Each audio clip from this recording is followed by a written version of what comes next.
Opening സീനിൽ ആ ഡ്രാഗന്റെ സഹായത്താൽ നമ്മുടെ ആൾക്കാർ അവരാണെങ്കിൽ ആനയുടെ മുകളിലേക്ക് അങ്ങനെ എഴഞ്ഞഴഞ്ഞ് കയറുകയാണ്. അവർ ഓൾമോസ്റ്റ് അതിന്റെ പകുതി ഭാഗം കയറി കഴിഞ്ഞിരിക്കുകയാണ്. മേഘത്തിനൊക്കെ അപ്പുറം അതിന് ഭയങ്കര ഹൈറ്റാണ്. ആനയാണെങ്കിൽ പതിയെ പതിയെ മുൻപോട്ടേക്ക് മൂവ് ആവുന്നതുകൊണ്ട് നമ്മുടെ ആൾക്കാരുടെ പേടി അതൊക്കെ കൂടാനായിട്ട് തുടങ്ങും. കാരണം ആ ഡ്രാഗനെ കൊണ്ട് ഇപ്പൊ ഒട്ടും തന്നെ മുൻപോട്ട് പോകാനാവുന്നില്ല. അത് ഒരുപാട് കഷ്ടപ്പെട്ട് ബുദ്ധിമുട്ടിയാണ് അത്ര ആൾക്കാരെ വലിച്ച് മുൻപോട്ടേക്ക് കയറുക.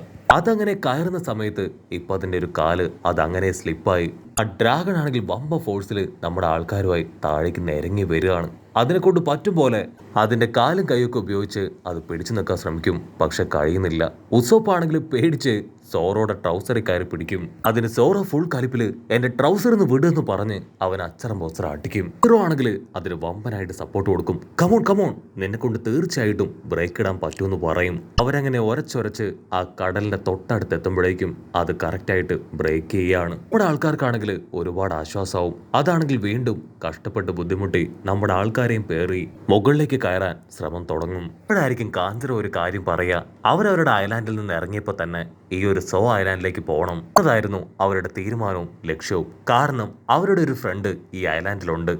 അങ്ങനെ അത്ര മധ്യയാണ് നമ്മുടെ സാമുറായിക്ക് മൊമന്റോസ്കയും ഈ കാഞ്ചറോയും അവർ രണ്ടുപേരെയും നഷ്ടമായത്. ഞങ്ങളുടെ ഫ്രണ്ടിന്റെ പേര് റെയ്സോ എന്നാണ്. അവന്റെ ഒരു നിഞ്ചയാണ്. അവൻ ഓൾറെഡി ഈ ഐലാൻഡിലേക്ക് എത്തിക്കഴിഞ്ഞു. കാഞ്ചറോ അത് പറയേണ്ട താമസം നമ്മുടെ ആൾക്കാർക്ക് ഭയങ്കര ആങ്സൈറ്റി. കാരണം നിഞ്ചയെ അവർ ഇതുവരെ നേരിട്ട് കണ്ടിട്ടില്ല. അവർക്കും അവനെ കാണണമെന്നും അവന്റെ പവറുകളെ കുറിച്ച് കൂടുതലായിട്ട് അറിയണം എന്നൊക്കെ ആഗ്രഹം തോന്നും. കാഞ്ചറോയും സാമുറായും ആണെങ്കിൽ അവന്റെ എബിലിറ്റീസ് അതൊന്നായിട്ട് പറഞ്ഞ് മുകളിലേക്ക് പോവും. അപ്പോഴായിരിക്കും ഒരു കൊരങ്ങൻ അത് മുകളിൽ നിന്ന് വമ്പ ഫോഴ്സിൽ ഇപ്പൊ താഴേക്ക് വീഴുക. ആ കൊരങ്ങൻ വരുന്നത് കാണേണ്ട താമസം നമ്മുടെ ആൾക്കാരെല്ലാവരും ബുദ്ധിപരമായിട്ട് കൊരങ്ങളിൽ നിന്ന് രക്ഷപ്പെടും. പക്ഷേ കൊരങ്ങൻ സ്ട്രെയിറ്റ് ആയിട്ട് വന്ന് സാമുറായെയും കാഞ്ചറോയും അങ്ങനെ ആഞ്ഞടിച്ച് അവര് മൂന്ന് പേരും വെള്ളത്തിലേക്ക് പോവാണ്. അവരാണെങ്കിൽ ഉച്ചത്തിൽ നിലവിളിക്കും. അത് കണ്ട് നമ്മുടെ ആൾക്കാർക്ക് എന്താ ചെയ്യേണ്ടതെന്ന് അറിയില്ല. ഒന്നുകില് താഴെ വീണ അവരുടെ കാറ്റ് പോവും, അല്ലെങ്കിൽ എങ്ങനെയെങ്കിലും അവർ ജീവിച്ചു വരും. ഒസോപ്പ് ലൂഫി ആണെങ്കിൽ താഴേക്ക് നോക്കി നിലവിളിക്കും. ഹലോ കാഞ്ചറോ,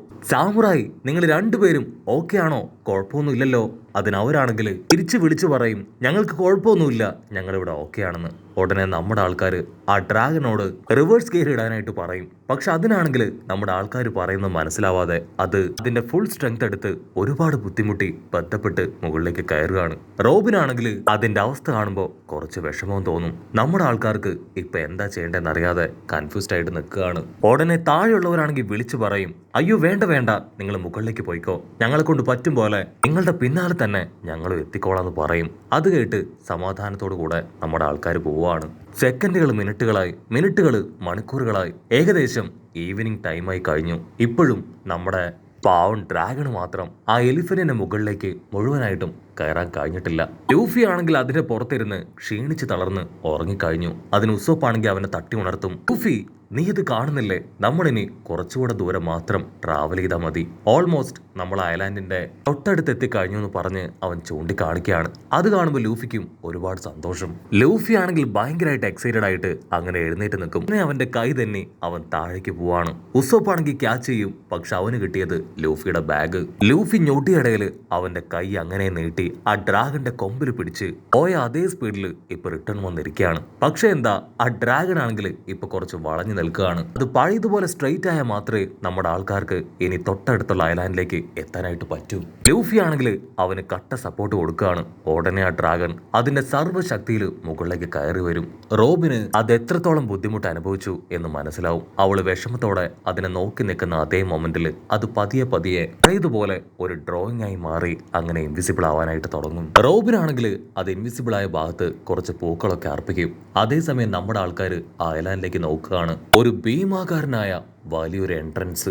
അവിടെയാണെങ്കിൽ ആരെയും തന്നെ കാണാനില്ല, യാതൊരു ശബ്ദവും കേൾക്കാനുമില്ല. ലൂഫി സ്ട്രെയിറ്റ് ആയിട്ട് അവിടെ ഉണ്ടായിരുന്ന ഒരു ടവറിന്റെ മുകളിലേക്ക് കയറുകയാണ്. അതിനുശേഷം ആ ഐലാൻഡ് മുഴുവൻ ചുറ്റി നോക്കും. ലൂഫി ആണെങ്കിൽ ആ ഐലാൻഡ് കണ്ട് അത്ഭുതപ്പെടുകയാണ്. എലിഫന്റിന്റെ പുറത്ത് ഇത്രയും വലിയൊരു ഐലാൻഡോ, വാവ്, ഇത് ശരിക്കും മനോഹരമായിരിക്കുന്നു എന്ന് പറയും. അപ്പോഴേക്കും നമ്മുടെ ഉസോപ്പ് അവനും ഇപ്പൊ മുകളിലേക്ക് പാഞ്ഞു കയറി വരികയാണ്. ഫോഗ് ആണെങ്കിൽ പതിയെ പതിയെ കുറഞ്ഞു വരും. അപ്പൊ ഷാർക്ക് പോലെ എന്തോ ഒന്ന് ദൂരത്ത് കാണും. അത് മറ്റൊന്നുമല്ല, ഒരു മരമാണ്. ആ മരത്തിനോട് ചേർന്ന് വലിയൊരു പട്ടണം. അത് ശരിക്കും കാണാൻ അടിപൊളിയാണ്. നമ്മുടെ ആൾക്കാര് ആ അയലാൻഡിന്റെ മുക്കും മൂലയൊക്കെ കണ്ട് ആസ്വദിച്ച് ഒരുപാട് സന്തോഷത്തില് അങ്ങനെ നോക്കി നിൽക്കുകയാണ്. എത്രയും വേഗം ആമിയെ കണ്ടുപിടിക്കുക, അതിനുശേഷം ഈ സ്ഥലത്ത് അടിച്ചു പൊളിച്ച് ഒരു ട്രക്കിംഗ് നടത്തുക. അതാണ് ഇപ്പൊ ലൂഫിയുടെ മനസ്സിൽ. ലൂഫിക്കാണെങ്കിൽ അത് വിശ്വസിക്കാനായിട്ട് കഴിയില്ല. എങ്ങനെ ഒരു ആനയുടെ മുകളിൽ ഇത്രയും വലിയൊരു അയലാൻഡ്, വലിയ വലിയ കോട്ടകള്, ടൗണുകള്, ലേക്കുകള്, മരങ്ങള്, വാവ്, ഇത് സത്യത്തിൽ സൂപ്പറാണെന്ന് പറഞ്ഞ് അവൻ താഴേക്ക് എടുത്തു ചാടും. ഉസോപ്പ് ആണെങ്കിൽ അവിടെ എവിടെയെങ്കിലും ആമിയും സാഞ്ചിയും ബ്രൂക്കും ചോപ്പറും മൊമന്റോസ്കിയും അവരുണ്ടോ എന്ന് നോക്കും. ഇവിടെ ഫ്രാങ്കി, ടോറോ അവർ രണ്ടുപേരും ആ കാടിനടയിലേക്ക് നടന്നടുക്കുകയാണ്.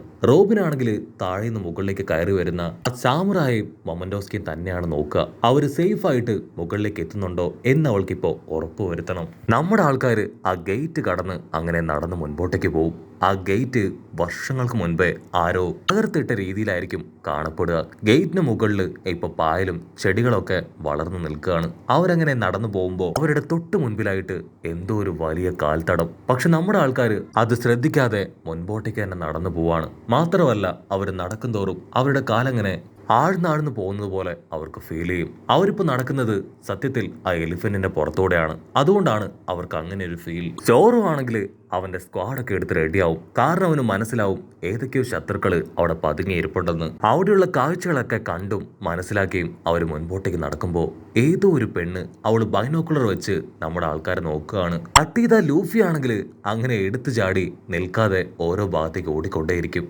അപ്പോഴായിരിക്കും ആ അയലാൻഡിന്റെ ഒത്ത നടുക്കുള്ള വലിയൊരു പട്ടണം കാണുക. അവനാണെങ്കിൽ വിളിച്ചു പോവും, ഹലോ നാമി, ചാഞ്ചി, ബ്രൂക്ക്, ചോപ്പർ.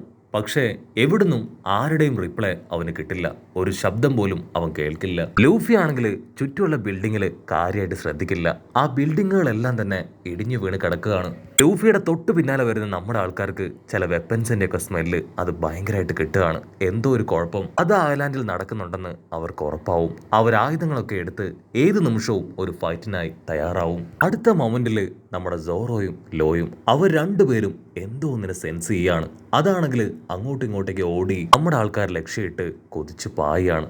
സോറോ കറക്റ്റാക്കി മനസ്സിലാക്കി അത് ക്ലോസ് എത്തുന്ന സമയത്ത് അവന്റെ സ്ക്വാഡ് ആഞ്ഞു വീശും. പക്ഷെ അതാണെങ്കിൽ ഞൊട്ടിയടകിൽ ആ അറ്റാക്കിൽ നിന്ന് രക്ഷപ്പെട്ട് അങ്ങനെ പുറകിലൂടെ കറങ്ങി വന്ന് സോറോയുടെ കൈ പിടിക്കുകയാണ്. അവളുടെ തൊട്ടു പിന്നാലെ ഇപ്പൊ ഒരു ജയന്റ് മുതല അവിടേക്ക് വരികയാണ്. അതാണെങ്കിൽ ആ പെണ്ണിനോട് സംസാരിക്കാനായിട്ട് തുടങ്ങും. ഇവരാണ് ആ മിൻ ട്രൈബ്. ഔട്ട്സൈഡേഴ്സിനെ ആരും തന്നെ ആ ഒരു ട്രൈബ് അകത്തേക്ക് കയറ്റി വിടില്ല. അപ്പോഴായിരിക്കും ഉസോപ്പ് ആ മുതലയെയും അടുത്ത് നിൽക്കുന്ന പെണ്ണിനെ ശ്രദ്ധിക്കുക. അവസാന സമയത്ത് നാമി ഇട്ടിരുന്ന അതേ ഡ്രസ്സാണ് അവൾ ഇപ്പൊ ഇട്ടിരിക്കുന്നത്. നമ്മുടെ ആൾക്കാരാണെങ്കിൽ നടക്കുന്ന കാര്യങ്ങളെല്ലാം കണ്ട് അങ്ങനെ പേടിച്ച് നിൽക്കുകയാണ്. കാരണം ഈയിടായിട്ടുള്ള പല കാര്യങ്ങളാണ് അവിടെ സംഭവിക്കുന്നത്. നാമിയുടെ ഡ്രസ്സ് ഇങ്ങനെ അവളുടെ കയ്യിലെത്തി. നമ്മുടെ ആൾക്കാർ അവരെവിടെ എന്നിങ്ങനെ ഒരുപാട് ചോദ്യങ്ങൾ അവരുടെ മനസ്സിലേക്ക് വരികയാണ്. ഇതൊന്നും അറിയാതെ ഐലാൻഡിന്റെ സൗന്ദര്യം ആസ്വദിച്ച് മുൻപോട്ടേക്ക് ഓടുന്ന ലൂഫിയെ കാണിച്ചുകൊണ്ട് ഈ ഒരു എപ്പിസോഡും അവസാനിക്കുന്നു. എപ്പിസോഡ് ഇഷ്ടപ്പെടുകയാണെങ്കിൽ തീർച്ചയായിട്ടും ലൈക്ക് ചെയ്യാനും കമന്റ് ചെയ്യാനും ഷെയർ ചെയ്യാനും മറക്കല്ലേ. അടുത്തൊരു